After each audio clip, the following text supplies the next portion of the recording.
I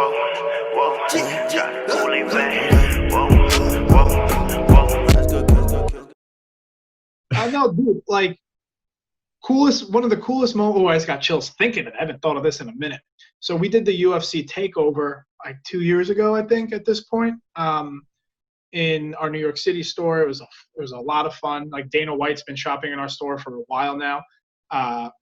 He texts me right back when I text him. That is never not the coolest thing in the world. Yeah, I don't give a fuck, dude. I was at an after. This is gonna make me sound way cooler than I really am, but I was at an after party for the Andre the Giant HBO documentary. No I way. came out 2 years ago. I got invited. I went with my friend Hollywood Hino. He Yep.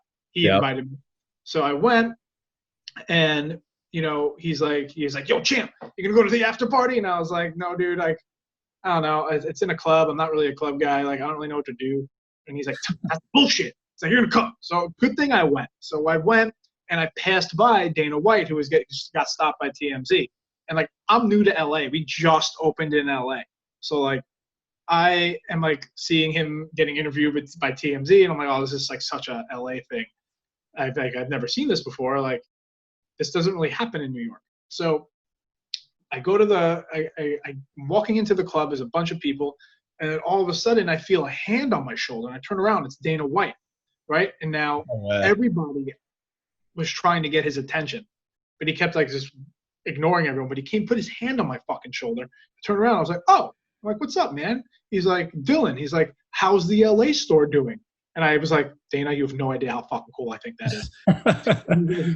he's like, you got to stop, man. He's like, I love your store. I love what you're doing. I'm like, Dana, that's so cool. And I was like, I'm surprised you recognize me, because I just shaved my beard, which was like down to here, like for as long as I've known him. It was like in here. So I just shaved my beard, and he's like, oh, dude, he's like, I can pick you out. Us bald guys got to stick together. And I was like, oh, this is true.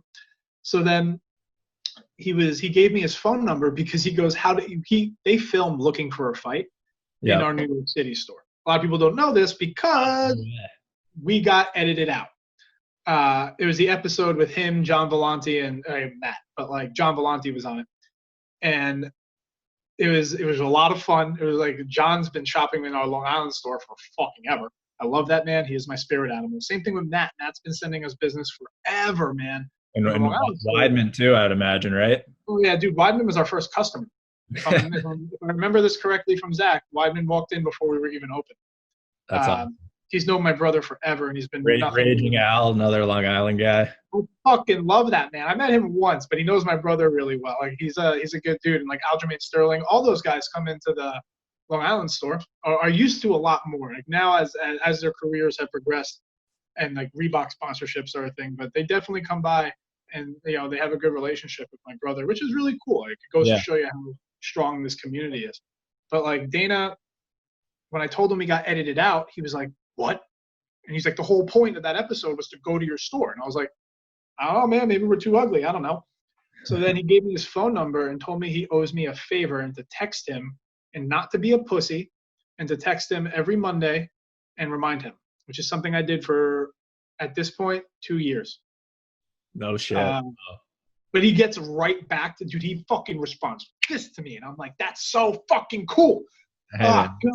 That guy's an animal. I mean, he's the best promoter in combat sports, I think. Dude, I think the guy's great for the sport. I just think he's also the president of a company, has to deliver a lot of bad news.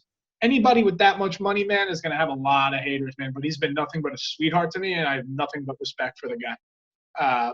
He's cool as fuck. He's always been super nice to my staff.